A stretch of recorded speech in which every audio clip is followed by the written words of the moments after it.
Hola, mi nombre es Germán y estoy preocupado por un grupo de seres vivos que afectan la biodiversidad y los ecosistemas. Producen pérdidas económicas enormes y a veces atentan contra la salud pública. Son las especies exóticas invasoras. Se trata de plantas, animales, hongos o microorganismos que el ser humano lleva fuera de sus límites de distribución y que luego de establecerse invaden el nuevo ambiente. Están presentes en todo el territorio, incluyendo parques y reservas naturales. Actualmente las invasiones biológicas son uno de los principales problemas ambientales, sobre todo por lo poco que sabemos acerca de ellas.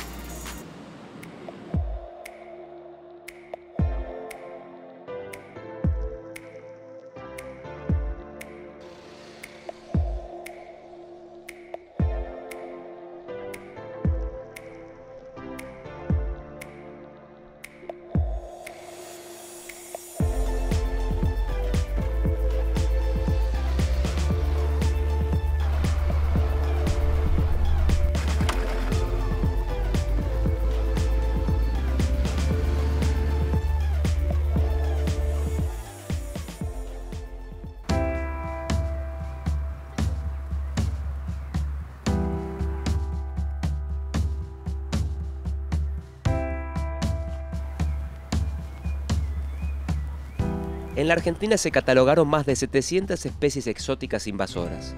Pero, ¿qué hacen? ¿Por qué los científicos se preocupan por su presencia? ¿En qué pueden afectar a las personas? Esta es la Plaza Meguino. Este lugar estuvo en el centro de un proceso trágico de nuestra historia, cuyo actor principal fue una especie exótica invasora. Aquí funcionaba el cementerio que recibía a las víctimas de la fiebre amarilla del siglo XIX. En 1871, Buenos Aires sufre la cuarta epidemia de fiebre amarilla del siglo XIX. En apenas 6 meses murieron 14.000 personas, casi el 10% de su población. El cuadro de Juan Manuel Blanes reproduce un instante dramático recogido por los cronistas. La epidemia fue el producto de varias circunstancias: la llegada de enfermos a Buenos Aires y la presencia de una especie exótica invasora, el mosquito tigre, objeto de estudio del doctor Ricardo Gürtler. Es un insecto que se ha adaptado enormemente a vivir bajo nuestras condiciones y que es transportado también a través del comercio o a través del transporte general de personas, que se ha incrementado mucho en los últimos 50 años particularmente.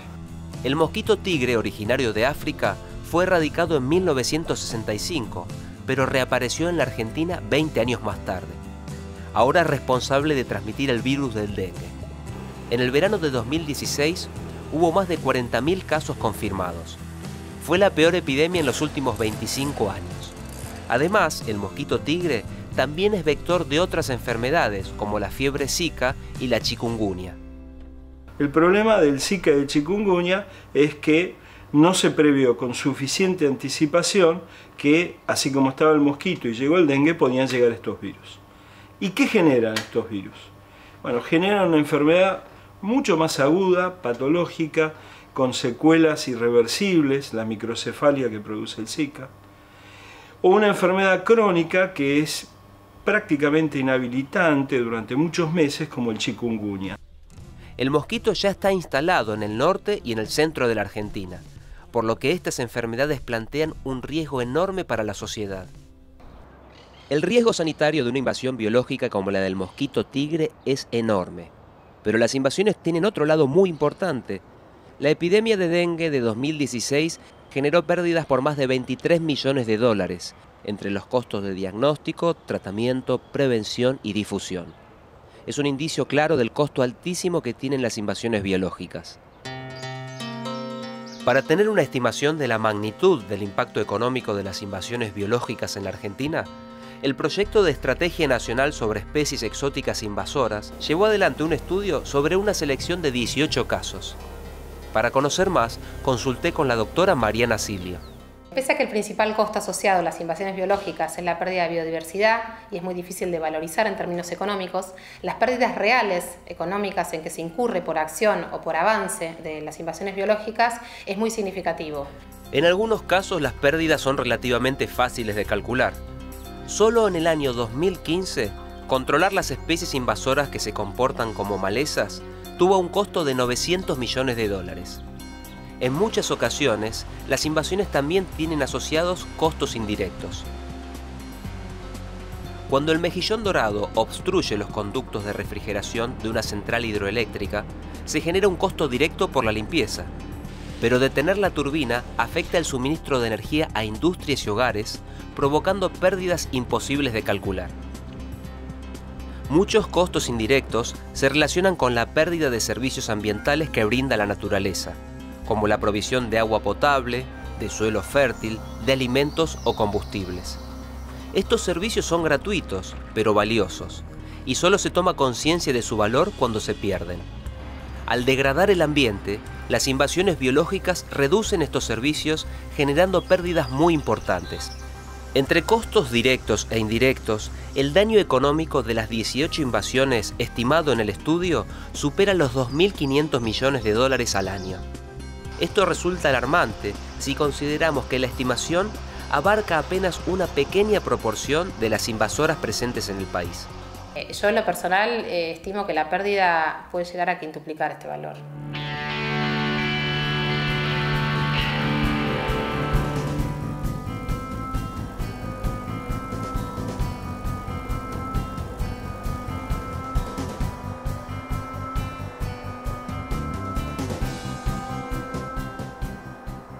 Las invasiones biológicas no son baratas, son carísimas, y su costo aumenta a medida que el tiempo pasa. A largo plazo, la mejor inversión es prevenirlas. Pero más allá de las pérdidas económicas, las invasiones esconden otros impactos importantes, como los que ocurren a nivel cultural. En las costas de Tierra del Fuego se encuentran yacimientos arqueológicos conocidos como concheros, formados a partir del depósito de residuos de mejillones y otros alimentos consumidos por los pueblos originarios. Algunos yacimientos tienen miles de años, según nos confirmó el doctor Ernesto Piana. Y pudimos recuperar para Tierra del Fuego una secuencia de ocupación humana de 8.000 años, desde la apertura del Estrecho de Magallanes hasta la llegada de los europeos. Y fue mucho lo que se pudo averiguar acerca de quiénes eran, cómo vivían, para qué vivían. Usando técnicas modernas, los concheros permitieron estimar la temperatura promedio del canal de Beagle en los últimos 6.500 años. Un dato precioso para comprender el calentamiento global. Pero este patrimonio peligra por la presencia de una especie exótica invasora. Al hacer sus cuevas en los concheros, los conejos europeos mezclan las distintas capas acumuladas siglo tras siglo, arruinando el valor cronológico del yacimiento. En el Parque Nacional, donde estamos ahora, en el 2006 hicimos un trabajo de la zona cercana a la presencia de los turistas y en la zona de Canal. Detectamos 247 yacimientos. El 86% de esos yacimientos tenían un impacto notorio que era cuevas de conejo. Afortunadamente, desde el 2006, el Parque Nacional comenzó a implementar medidas de control para reducir la población de conejos. El trabajo de parques es tal que prácticamente hoy no tenemos impacto sobre los concheros por parte de los conejos.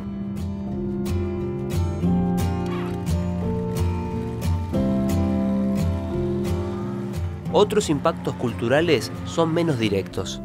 Para averiguarlo tuve que viajar a Jujuy, en el otro extremo del país. La selva es fuente de alimentos, medicinas, fibras, tinturas, maderas, y esta biodiversidad es esencial para los pueblos originarios. Cuando una especie exótica como el ligustro invade la selva, cambia su estructura y composición hasta modificarla completamente.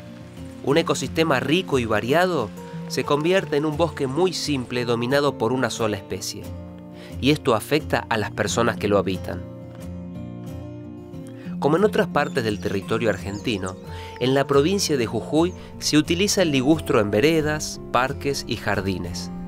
Cuando los árboles comenzaron a invadir la selva, los habitantes del pueblo Ocloya no lo vieron como una amenaza, según me explicó Virginia Oughton.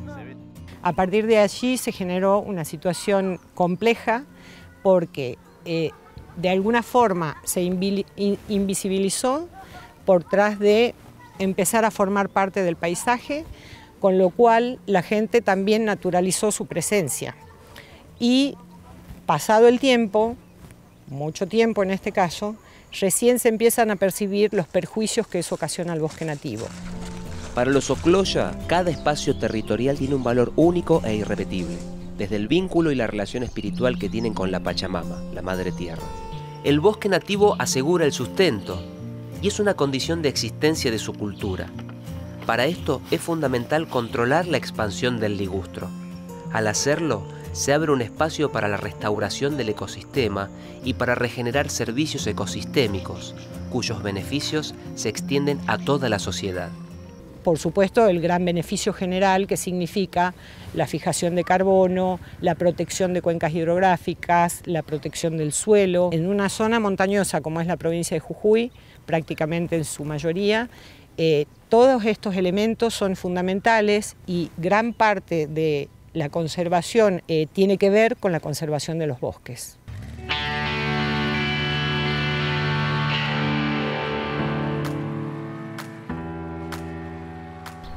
Los impactos sanitarios, económicos y culturales son muy importantes. Pero si hay algo que distingue a las especies exóticas invasoras, son sus impactos sobre la biodiversidad y los ecosistemas. Sus efectos son tan abrumadores que en algunas regiones su sola presencia puede determinar la desaparición de un ecosistema.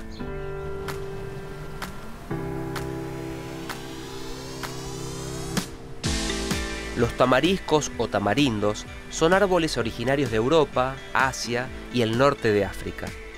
En nuestro país se usaron como barreras contra el viento, para estabilizar terraplenes y fijar médanos costeros. El tamarisco modifica completamente la estructura y el funcionamiento de los ambientes que invade. Además, consume agua de napas freáticas, disminuyendo los depósitos subterráneos y concentrando sales en las capas superficiales del suelo.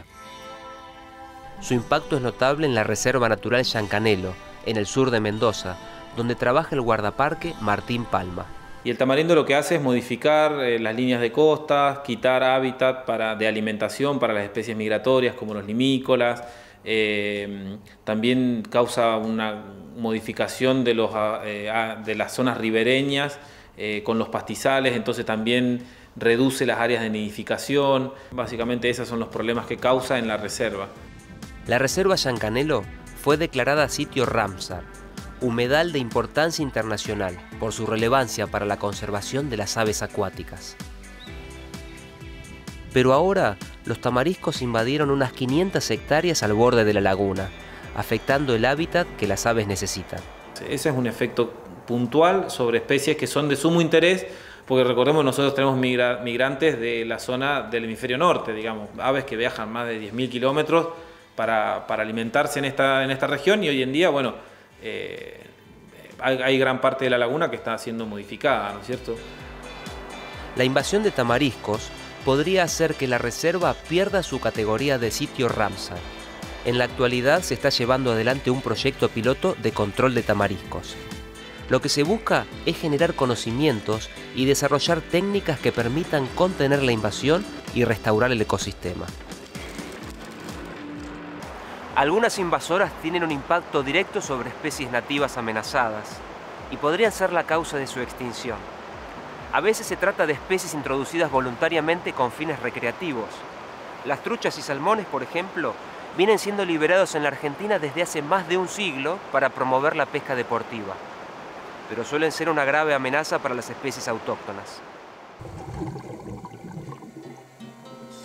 Desde 1904 se están introduciendo truchas y salmones en la Argentina. Casi la totalidad de lagos, ríos y arroyos de aguas frías y templadas del país tienen truchas. Incluso sitios donde no se desarrolla la pesca deportiva y en los cuales las truchas son una pesadilla para la conservación de peces y anfibios autóctonos. El que sabe de esto es el doctor Federico Cacoliris. La trucha básicamente tiene un efecto directo, evidente, sobre la fauna nativa porque es un predador muy agresivo que en cuencas cerradas como la de este arroyo se vuelve un predador tope.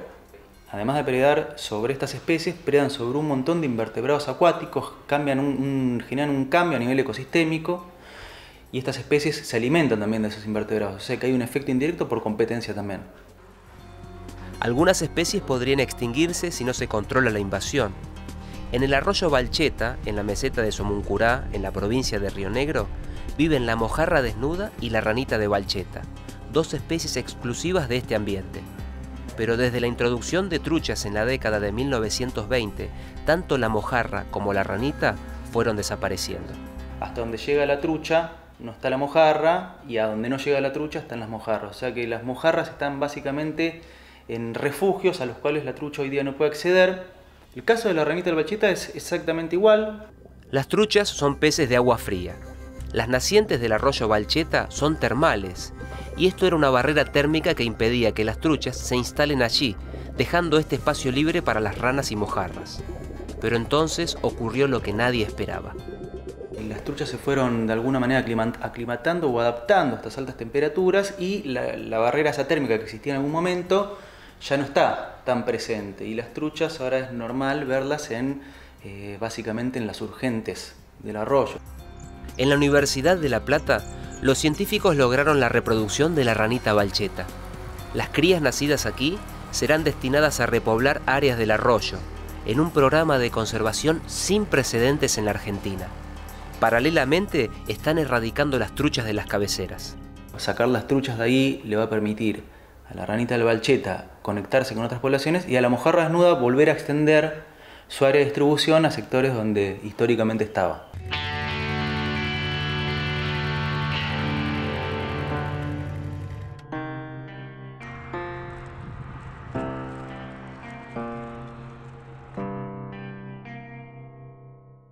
Algunas truchas se encuentran entre las 100 especies invasoras más peligrosas del mundo y han causado la extinción de peces, anfibios y aves. Afortunadamente es posible controlarlas en las nacientes de los arroyos, pero muchas aves acuáticas de la Patagonia, que no son afectadas por las truchas, están siendo sometidas a la presión de otra invasora implacable, el bisón americano. Los bisones americanos son carnívoros criados desde la década de 1930 para vender su piel en el mercado de la moda. Cuando el negocio declinó, los criaderos comenzaron a cerrar. Algunos liberaron a los animales y otros escaparon, dando origen a una invasión biológica que se extiende por la Patagonia. Los bisones tienen hábitos semiacuáticos. Se distribuyen a través de ríos y lagos, donde se instalan como predadores implacables de las aves y otros organismos. Esto me lo explicó la doctora Laura Fasola. El bisón es peligroso porque es generalista. En cuanto al tipo de presas, come de lo que hay. Y otra particularidad del bisón que lo hace tan peligroso es que nada, corre, trepa, así que es difícil escapar de este bicho. El impacto del bisón es profundo sobre especies amenazadas como el macato viano, un zambullidor endémico de Santa Cruz. Los mecanismos defensivos de los macás no les sirven ante predadores como el bisón, y el resultado es fatal. Las fotos muestran una colonia de 16 nidos atacada por un bisón en 2011. Para proteger las colonias de macato viano, desde 2013 se colocan trampas en los arroyos que bajan de la meseta del lago Buenos Aires. Estas y otras medidas lograron reducir el impacto del bisón sobre el macato viano. Pero en el resto de la Patagonia, los bisones no se controlan y sus efectos son crecientes. El bisón va a seguir expandiéndose. Salvo que se pongan claros esfuerzos en frenar rutas de invasión que se conocen y en áreas donde se sabe que es incipiente la invasión, va a seguir su expansión. La extinción es un hecho irreversible y dramático que debe llamarnos a la reflexión. Las amenazas sobre las aves son numerosas y no solo provienen de otros animales.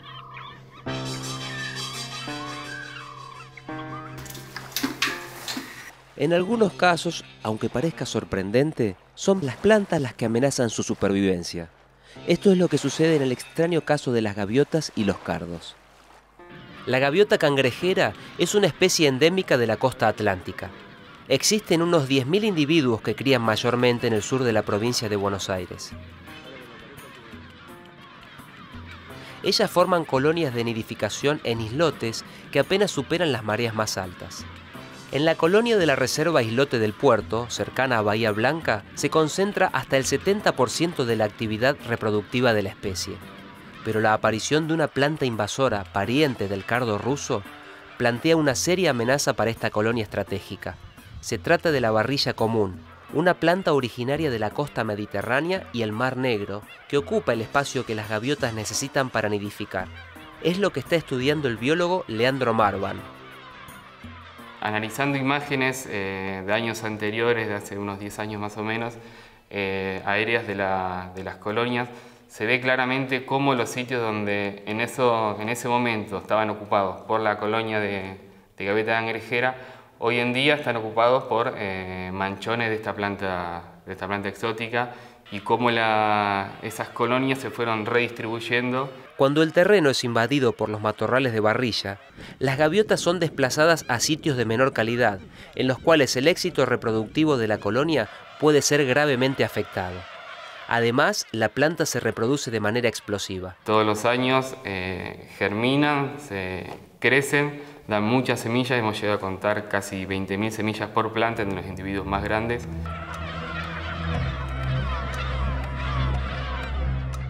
En la reserva se trabaja con voluntarios para el control manual de la barrilla. Se espera que los sitios restaurados vuelvan a ser ocupados por las gaviotas. Sin embargo, la reaparición periódica de la planta implica un trabajo de control sostenido en el tiempo.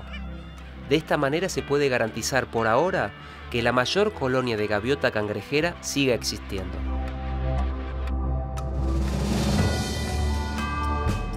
Las especies exóticas invasoras son la segunda causa de extinción a nivel mundial. Es un dato que estremece si se considera que el ser humano es un habitante de la biosfera y, aunque no lo perciba, está inmerso en redes ecológicas extraordinariamente complejas.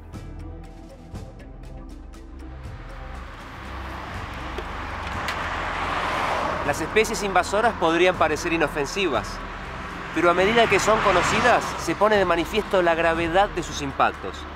Conocer el problema de las invasiones biológicas es el primer paso para frenar entre todos su expansión. Y en eso estamos. Hasta la próxima.